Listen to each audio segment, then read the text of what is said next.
compelling to top-of-the-line predators prowling covertly under the cover of darkness. And of all these denizens of the dark, the Flathead catfish, by its very nature, rules the shadowy underworld. As dusk descends, we join Catfish insider editor Steve Hoffman and his fisherman television director Tim Linder as they begin.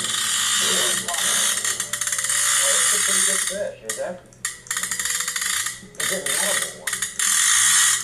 We can probably grab this guy.